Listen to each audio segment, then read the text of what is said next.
after the countdown. We need music. We do need intro music. All right. Hello, everyone, and welcome back to Roar Lions Roar. I am your host tonight, Matt Filipovitz, and I'm joined by my handsome and talented co-host, Craig Fritz. Craig, hello. How are you? Matt, you're too kind. Thank you very much. We're getting ready for Halloween in our household, and so the kids are Already? yeah, they have colds, but what else are we gonna do? Everybody gets sick. We decorate for Halloween, but otherwise we're good. We're good. Nice, nice. Well, I think we're all in a pretty good mood because Penn State is 3-0, coming off of an absolute dismembering, I think is the best way to put it, of the Auburn Tigers in Jordan Hare. And now it kind of feels like a bit of a lull in the schedule as with Central Michigan, the Chippewas now coming to Happy Valley here in about, what is it, 36 hours from time of recording, give or take, a little bit more than that. But it's coming up quick. So it's the second MAC opponent Penn State has played thus far, coming off of a pretty dominant performance over the Ohio Bobcats 2 weeks ago. So now they welcome their second MAC team into town. It's the final non-conference game of the season. And Craig, let's just jump right in. What are your general thoughts on this Penn State Central Michigan matchup? I know neither of us are chip experts, and neither of us will claim to be, but I think there's some fight in this team from what we've seen so far. It's really interesting. One, it how fast has it already gone? We're already a quarter way through the season. Finishing the non-con. It's going to get really interesting here in the next couple weeks with some huge games and a bye looming on the horizon. But I'm not really sure. The feeling that we've talked about here is Central Michigan might be a little bit of a slow starting group. If we go to their first game, they played, uh, at Oklahoma State, and the final score was much closer than I feel like the game probably went. It was 58-44, and you think, oh, that's a lot of points that they put up on Oklahoma State. But if we say, hold on, not to steal from Boomer, we say, hold on just 1 second. It was 51-15 with 37 seconds into the third quarter. That is the Oklahoma State 51 and Central Michigan 15. And then obviously, Mike Gundy put in his backups and walk-ons and other players that needed to get experience, much like Penn State is hoping to do. And the Chippewas rolled off what looks like one, two, four touchdowns to close out the game in garbage time. So I think a lot closer than you'd or a bigger margin than you'd expect. And then South Alabama, they lost at home by 14. It's like, okay, South Alabama played UCLA to a 1 point game, but then we dig a little bit deeper. South Alabama up 37-10 at halftime, 38-10, 11 minutes to go in the game. And again, Central Michigan scores two garbage time touchdowns to make it appear a closer game than it really was. So I feel like this is a script that could be repeated a little bit, but I also feel like the young guys in Penn State secondary that are going to be in the game late are a very high caliber and perhaps a higher caliber than we saw at Oklahoma State and South Alabama. So Yeah, and those garbage time touchdowns could be interesting. At time of recording, Penn State is a 27.5 point favorite. for And our I know friends in you the and desert, our friends in the yeah, desert, from yeah. our friends in the desert, and the over under is currently set at half. And Craig, I know you and I were talking before we hit record here, and that's fluctuated a ton over the Hmm. past like 3 or 4 days. I think you said you saw it get as high as like over 31 for Penn State as a favorite. So Now, garbage time could easily cost some people some money if things roll out that way again. Now, take it with a grain of salt. This is in the Score app. It does a little bit of a line tracking, and their chart has it up as high as 31. I don't know if that's actually officially been seen anywhere, but right now it's riding out at 28, according to them. So, and then last week, uh, Central Michigan laid waste to our neighbors, the mighty Bison of Bucknell, and just totally shut the doors there. 41-0 win and allowed like 150 yards of total offense while putting up 500 of their own. But really, I don't think we can take anything from that. Might as well not even have happened. Yeah, for those kind of games, it's a little bit hard to get a read on it. But overall, the Chippewas sit at 1-2 with losses to Oklahoma State and South Alabama, and that win over Bucknell. They're coached by Jim McElwain, former Florida head coach, and their offensive coordinator is Paul Petrino, who, if that name sounds familiar, he was the head coach of Idaho when the Vandals came into town and lost by like 60 points in 2019. Um, And Mike Zordich, former Penn State alum, is the DB's coach at Central Michigan, and his career arc is fascinating. As a coach with the Philadelphia Eagles, and then Youngstown State, okay, then Michigan for 5 years, and then Central Michigan. So who knows? okay. He's still working, but yeah, he'll have a little bit of a homecoming here this Saturday. Craig, I just learned from Nick. I don't know what I hit, but we are also live on YouTube right now. So hello to Oh, anybody watching live. So that's shout fun. I have out! no idea. I have no idea what I hit, but we're just gonna keep rolling along like that's not happening. So if you're in the chat, I apologize. But for some reason, Nick could not drive tonight, so I am leading the charge. So apologies for that. He should have But all got. He right, should have Craig, planned his booster better. Is what he should have done, so he wouldn't be that's waylaid true. and down for the count. Especially ahead of the maybe the biggest game on Penn State's schedule, because every game is the biggest game on Penn That's right. State's Want to schedule. know, Let's baby. never forget that. So I don't want to overlook the Chippewas because we've seen a lot of these Group of Five over Power Five upsets, mainly in the Sun Belt Conference. We haven't seen that many in the MAC, but I think after what we've seen from Penn State over the past couple of weeks, the focus is more on what the Nittany Lions can do to improve their football team more so than it's to get by Central Michigan. I think Franklin tipped his hand after the Ohio game when he said the team was already practicing silent count ahead of the Auburn or ahead of Ohio to prep for Auburn. So Sure. I think they kind of understand where things are going to stand and what the point of this game is. So we'll shift a little bit. And Craig, obviously you want to see a win here. But in your opinion, what constitutes success for Penn State in this game? What does that look like for you? I mean, they were so efficient in Auburn, in my opinion, and really took advantage of short fields with the turnovers, constantly pressuring Auburn. Auburn couldn't do anything on offensive note. And in the second half, especially, Penn State turned that into brutal efficiency in the running game, just mauling the Tigers over and over. And Sean Clifford didn't have to throw the ball much, 19 pass attempts. What I would like to see, and what I think would be another building block in this season as we move forward and down the road, it's like I would love to see Sean Clifford out of the game after 4 touchdown drives to open play. Penn Mhm. State's up 28-zip, hand the keys to Drew Aller and let him have 4, 5, 6 drives um, to just continue building that resume, building that experience that you just can't simulate game in practice. So, and he needs that, whether Clifford gets dinged or looking forward to next season. It's vital to get him as many true game reps as we possibly can. So that's kind of what I would love to see. Just brutal efficiency, 4 touchdowns. No points. Whatever. Central Michigan can move the ball over 500 yards against Oklahoma State, but And they are returning the FBS leader in rushing yards from last season. I would be remiss if I did not mention his name, which is Lou Lou Nichols the Nichols third. the third. Yeah, That is a a guy. that is a name you're gonna Yeah, remember. Lou Nichols the third. yeah. I don't If know you what can run happened like to that, yeah, I don't know carrying what on the happened to Lou legacy well. Nichols 1 and 2, but Lou Nichols the third is gonna show up in Beaver Stadium on Saturday. So the number you called out there was 21 nothing. So a 21 28, point lead. 28, I'm sorry, excuse me, 28. Sorry. 28 nothing. Yeah. If let's say I'm not saying this will happen. Let's say that happens for Penn State though, midway through the second quarter. Do you think they pull the plug on Clifford that early, or do you think they let him play a half and then let Aller take over, or do you think it's like a hard out if the lead gets to that point?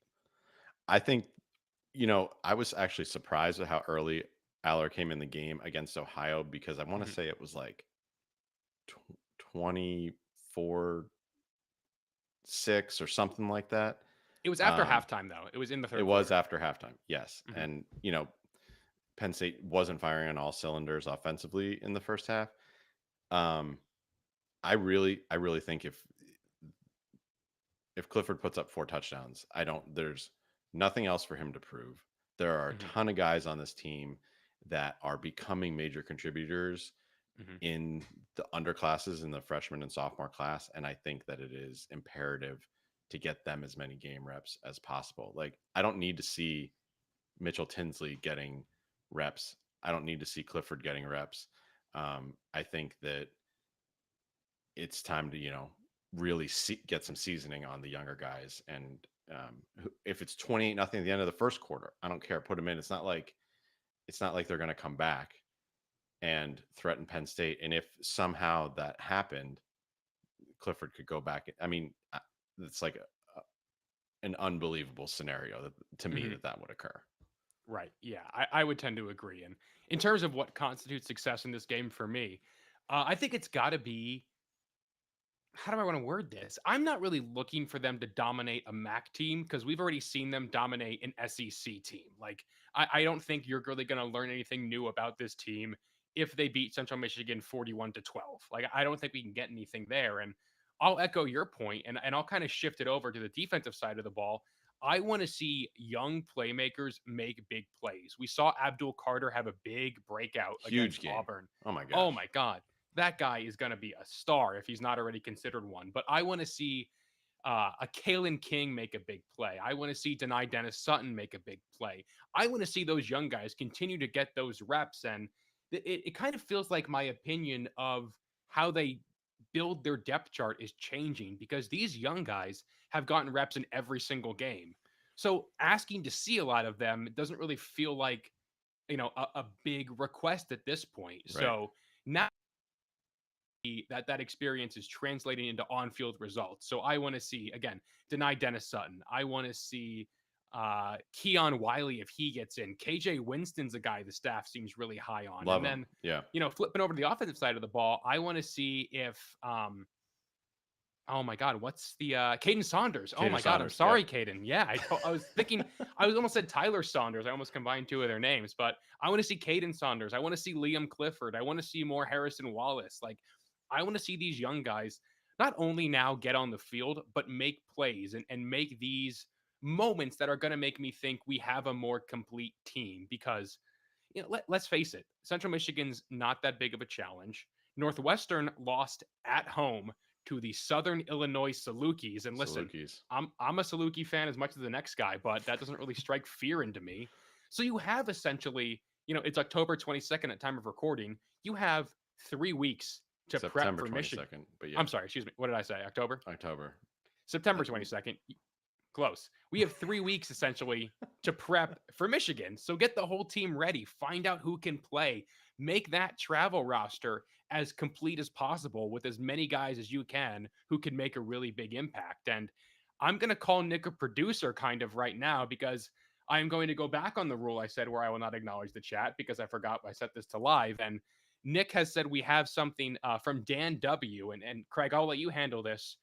Drew Aller, over under 4 drives. I think it's over. No I think it's question. over too. And I think, and this is like they they obviously want to get Christian Veilleux some time too, but um, the confidence that can be built by these young guys having success, and you just talked about a lot of receivers and a lot of guys in the defensive backfield and linebacking core, that building the blocks of this like confidence is what can make a tentative, really talented freshman become a player that they can depend on.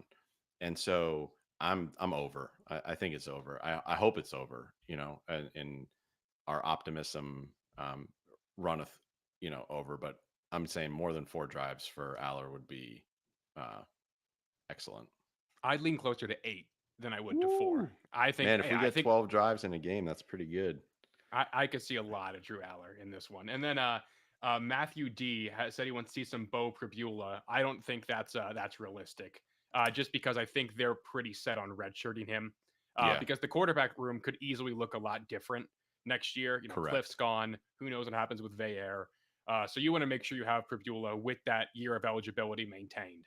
So I don't think we're going to see any of him this year. Also, you don't need him because you have 3 other dudes who showed they can play. I mean, yeah, unless it's some before you were born, Matt, I'm going way back. Penn State beat Cincinnati 81-0. Unless there is a situation that that sort of score occurs, I don't think we're going to see Bo. What year was that? PSU I believe it was Cincinnati? 1991. Okay, all right, that is a little bit before my time, but oh my god, could you imagine? I couldn't imagine a team dropping 80 in this day and age. It was It's been we've absurd. seen 70s, but we haven't seen that in quite a long time. But speaking of 70s and 80s, retro, vintage, these are all words that remind me of our podcast sponsor, homefieldapparel.com. I Craig, how really you like like that? this segue. I really How you like that one. as a segue? That was I'm a pro. fantastic. Again, graduate of the Penn State podcasting class. Not everybody can say that because the class had like 19 of us. So, as you know, or if you don't know by now, Home Field Apparel is the main sponsor of our podcast. They're a premium collegiate apparel brand. I see, Craig, you have one of the Home Field sweatshirts on right now, the hoodie.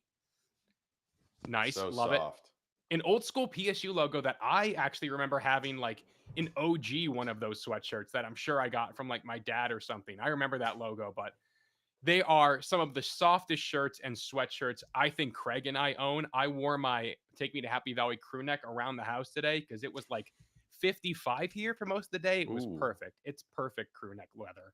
Their shirts are comfy, they're unique. They take the time to make you feel closer to the school through their logos and through their designs. And if you didn't hear about Big News Saturday, that's because Penn State retired it. Penn State went out there and they dominated the home field marketing. I don't even know what to call it. The marketing campaign that was Big News Saturday. Basically, they tracked their sales from the different schools across, I think it was 15 weeks in Big News Saturday season 2 or season 3. And Penn State went out there and they beat them all. So if you don't know, they're our official sponsor. Use the promo code Roar Lions Roar to get 15% off your first order. That's Roar Lions Roar, all caps. And thank you to Home Field for being just really awesome people to work with. I cannot wait to wear that crew neck to the bar this weekend and show off some home field swag and some Penn State pride. So excited. It is really about that. lovely stuff. They just Yeah. released a new Wake Forest line Yes. yesterday. Whew. If I was Fire. a Deeks fan, oh man, Yeah. some really nice stuff. Yeah. All right, Craig. This is kind of going to be building off what we talked about last time, but it's the last non-conference game of the year. It's really the last true cupcake of the year. Say what you want about Northwestern or Sure. whatever else the Indiana schools are going to look like. But what questions do you still want answered in the last non-conference game that haven't been answered through the first 3 weeks? I feel like a lot of my questions got answered, especially after that Auburn game. But I'm curious where you stand on this. It's really interesting because a week ago we did our stock up, stock down. We had some concerns about the kicking game, about the linebacker unit, about the defensive ends. And then we watched the Auburn game, and literally every unit that we were concerned about or showed, a little bit of trepidation just completely balled out. Jake Pinniger nearly ties a career-long field goal distance. It was like a true strike. There was no, is it, is it close? Is it not? It was right down the middle. He hit his other field goal, 5 extra points. I would still love to see his consistency extending into this game. I'm hoping he's kicking all extra points and no field goals, but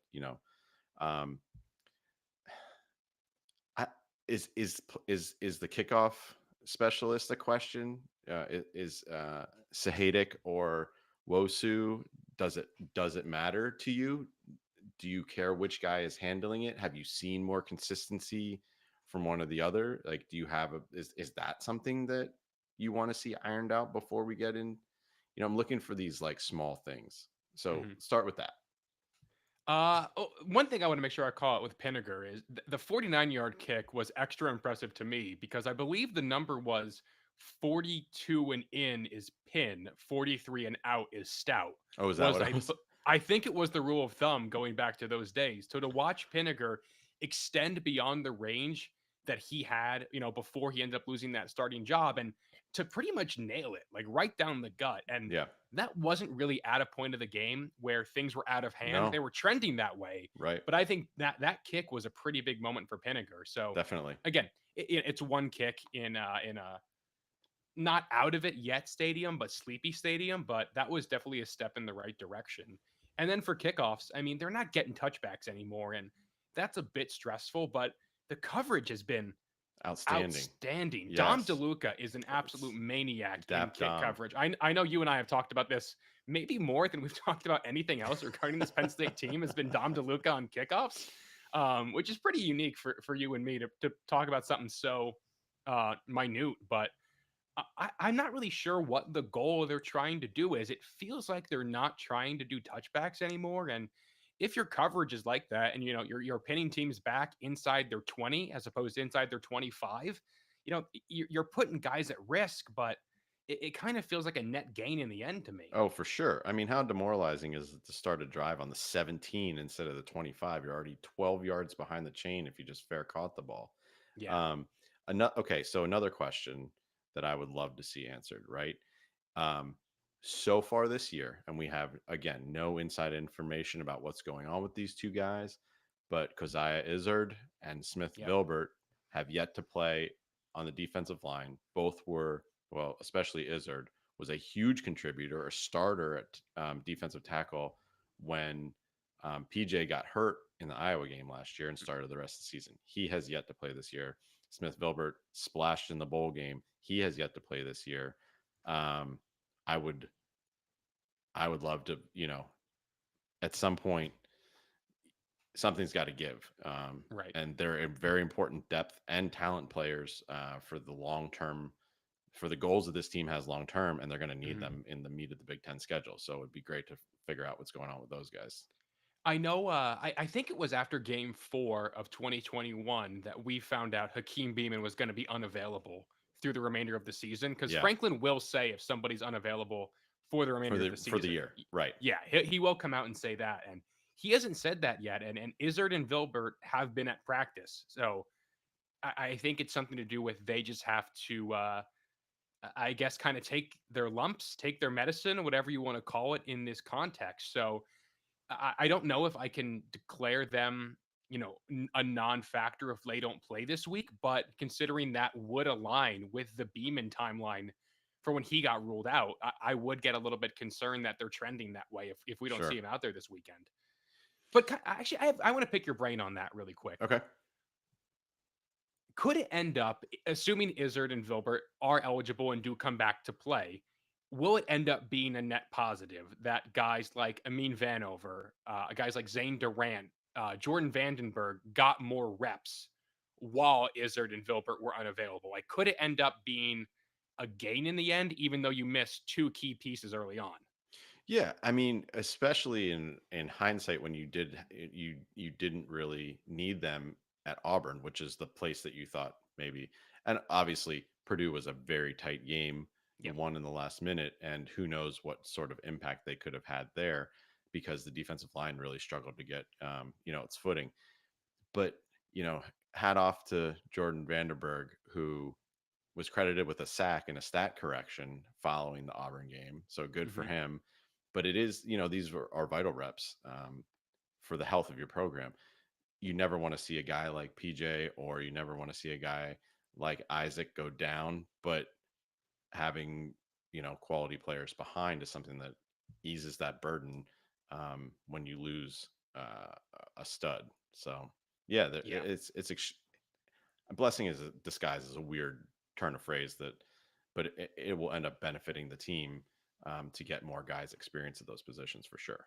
Yeah, and I think one guy who's really taken advantage of that has been Amin Vanover. Like I could not be more impressed with him. I also really like the no hand in the dirt defensive end. I Right. don't know why. I think it's just a very unique kind of player. I don't think we've seen Penn State have that kind of guy. Like Shaka Tony probably could have been that guy, but he would get in a 4-point stance a lot and just like act like a sprinter coming out of the blocks and I beat kind of dudes off the edge. Yeah, I kind of feel like the 4 point stance because Gross Matos did it too was Hmm. maybe a Sean Spencer thing Oh, that's a good point. because we I haven't hadn't really thought about seen that. it under John Scott. Yeah. And I do like the stand up because the amorphousness or the amoeba esque qualities of the defensive line. If Nice everybody's words. standing up, I mean, who's coming now? It does obvious passing situations, et cetera, because you don't want to Mhm. get blown off the ball by your lower leverage offensive lineman. But it's definitely fun to watch because it's great to see. Fans don't even know where the blitz is coming from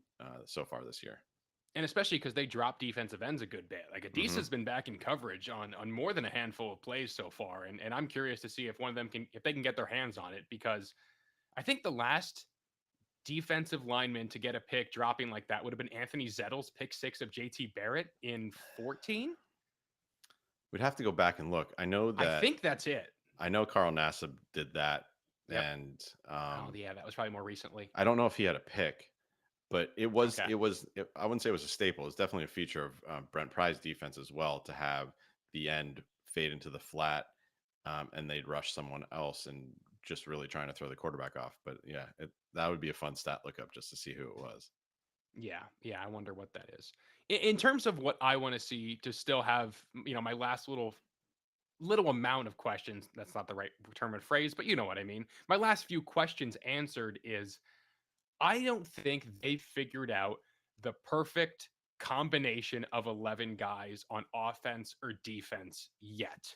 Okay. I think Yep. they're rotating so many guys, and so many guys are playing in new and expanded roles that we haven't figured out, or the staff hasn't figured out, how to get the best 11 on the field at the same time. Like, I think you and I both want to see a package where Curtis Jacobs and Abdul Carter are on the field at the same time. Those snaps right now are going to be few and far between, if any, because Carter is Jacobs' backup. But I don't think there's any question that, first through these first three games, those are Penn State's two best linebackers. Yeah, they're And both Penn freaks. State's, yeah, they're both absolutely unreal. And then in terms of Penn State's secondary, there's so many moving parts. I don't know who has played the best of that fifth defensive back on the field. I think unquestionably it's been Wheatley, Brown, Joey Porter Jr., and Johnny Dixon are the starting four. But for that number five spot, I don't know if that's the role best for Kalen King, Daquan Hardy, Jalen Reed. And maybe it's just going to continue to rotate throughout the year. But if you want to go, your pure best 11 on the field, I don't think you found that yet defensively or found a way to get all those guys on the field at the same time. So I'm curious to see if we see more of, I think it's called the Prowler package we learn Right. now when they go, Seven pure DBs. yes, 7 DBs. I wonder if we're going to see some variation of that over the course of this game just to find out who plays best in what role because you can kind of rotate all of those guys all around that defensive backfield in that pass. I'm curious what that looks like. And then offensively, Theo Johnson played at Auburn, but it's not Hmm. like he got a lot of run. And I'll be honest, Brenton Strange has played so well. He's a I I breakout. think he's I was really leaning towards Johnson getting the majority of the reps among that position group. I don't think you can take Brenton Strange off the field anymore. I think he's playing that well as a blocker, as a pass catcher. He had a quote after the Auburn game, I believe, where he's like, "I'm 6'3", 240. It should be hard to tackle me," and I love that mindset. That mindset is just really, really like he's got that dog in him this year, He's and got the dog in him. he's Yeah. got the dog in him to say the least. So I'm curious to see how they mix and match those tight ends with the receivers. If it's two tight ends and two receivers, if it's the three receiver set, and then what tight end gives you the best option. The running back room sounds like it's still going to be that rotation, but I think Singleton established himself as the clear number one. But I just want to see how they continue to find ways to find their best 11. And then if there comes to be a point in time where it's just we need our best 11 out there on both sides of the ball, I want to see a guy step up and claim that 10th and 11th spot on Right. those units. You're talking. I mean, specifically on offense, right tackle is the concern there. You want to see. You don't want to have a timeshare at right tackle, especially going to Ann Arbor and then Mm-hmm. Minnesota and Ohio State coming to Beaver Stadium. Like that's But not but Strange has taken a lot of pressure off of that group it so for far. sure. For A sure. lot. So maybe he is that best option. But could it be that Johnson is that as well for what he offers in the passing game as kind of a fourth wide receiver, because that's always been kind of what he is. So I'm not really clamoring to see more of Theo Johnson if he's not 100% in this Sure. kind of game, but I still want to see what he looks like in this year two of the Yurcich offense. And yeah, to your point, in this game, it would be like we assume that a guy like Jerry Cross is probably going to be a red light freshman redshirt this year. Yep.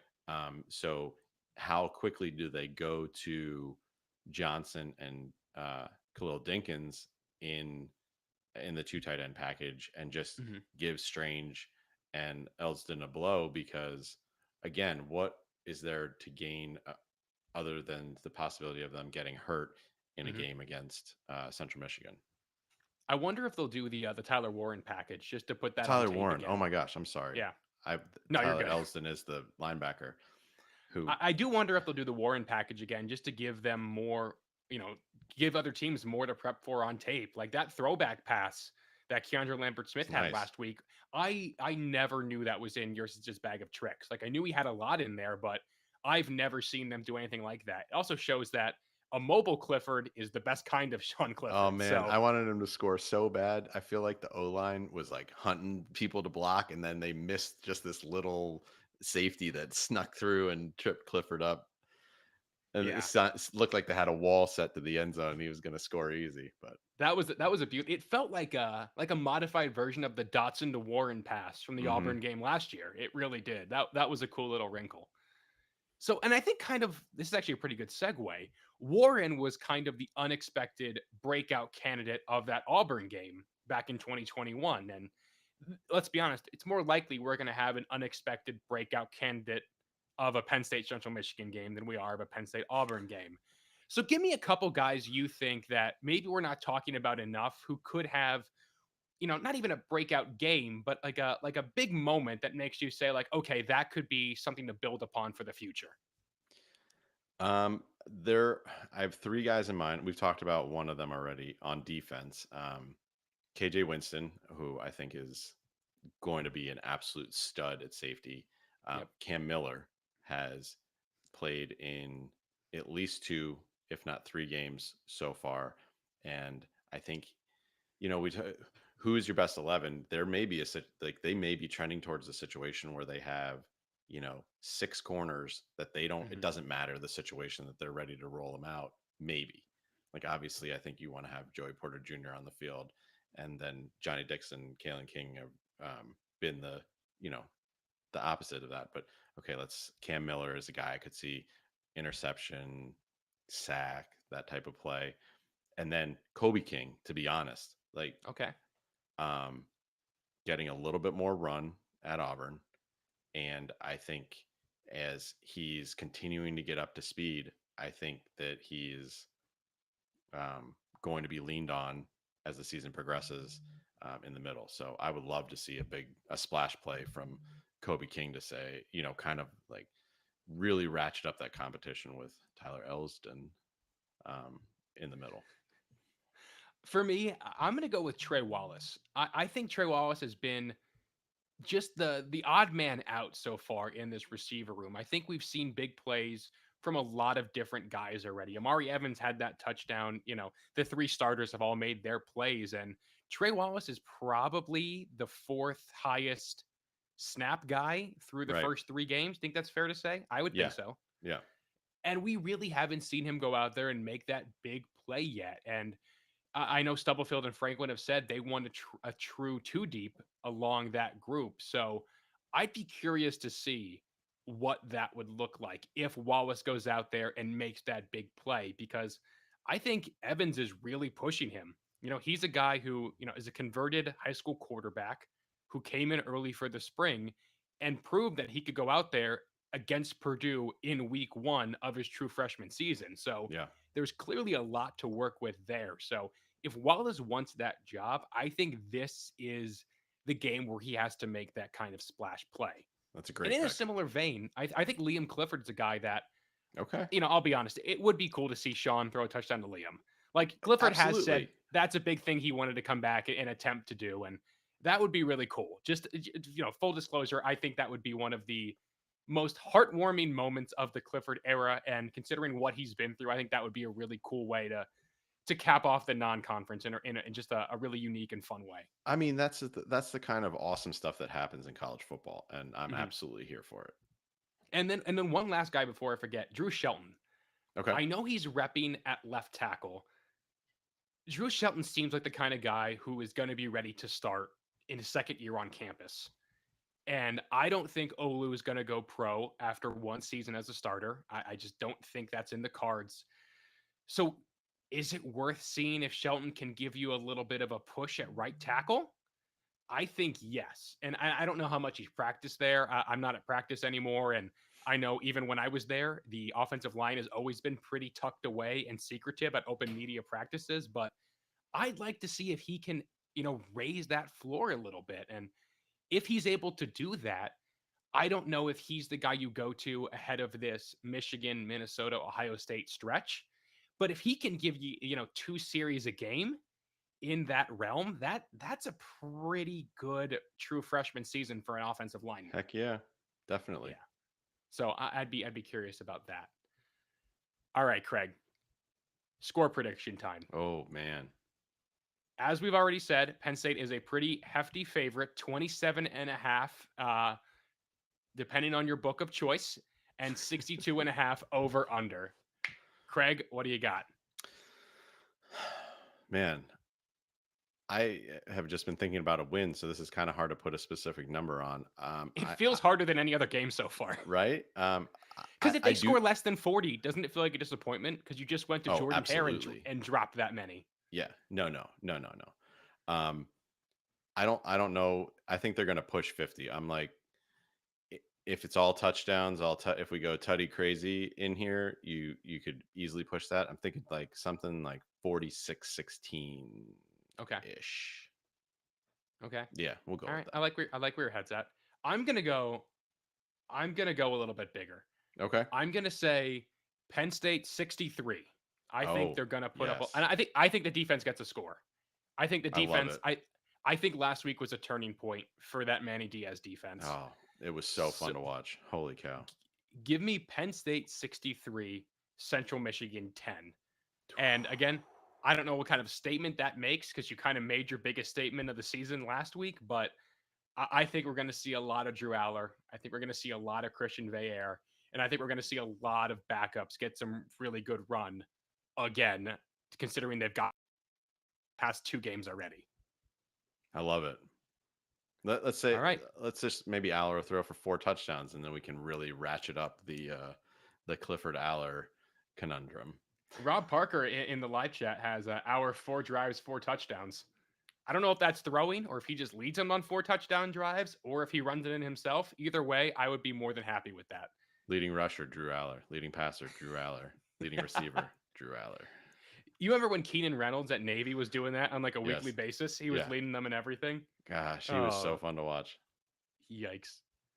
All right, Craig, that's all I got. Any final thoughts from you ahead of this Penn State Central Michigan matchup? I hope people are listening to this on their drive up to State College. Are you going to the game, Craig? Oh man, I wish I got a 9-year-old baseball tournament all day in Annapolis on Saturday. So Oh, nice. I'll be catching it. I'll be catching What it after. It'll be Fritz Watch After Dark in my house on record. So what are the lunch plans over in Annapolis? Are you packing? Are ooh, you going to get something there? I think we might pack. I don't know. Mm. There is a Renaissance festival right across the street from one of the fields. Are you So serious? turkey leg, stein of ale, mead, whatever they serve there. So, but I'm an assistant coach, so probably just either packing or getting something boring like Chick-fil-A Okay. in All between the right. games. But yeah, Fair enough. Fair enough. Well, thank you all so much for listening. A bit of a shorter preview episode, but again, should be a we're blowout. efficient. Yeah, we are efficient. Yeah. Thank you again, as always, for listening to this edition of Roar Lions Roar. Thank you to our sponsor, Home Field Apparel. Again, that's 15% off your first order with promo code Roar Lions Roar, all caps at checkout. Be sure to like and subscribe on your podcast network channel of choice. Leave us a 5-star review, whether that's on Spotify, Apple Podcasts. If you want to leave us a comment with a question, if you leave a question or a comment, we will read that in the next episode whenever we see it. I do not know how often, Craig, you check if we get a new review. I forget to more often than not. So if you catch it before me, let me know. But again, Will do. thank you as always for listening to this edition of Roar Lions Roar. For my co-host Craig Fritz, I'm Matt Flipowitz. Go State.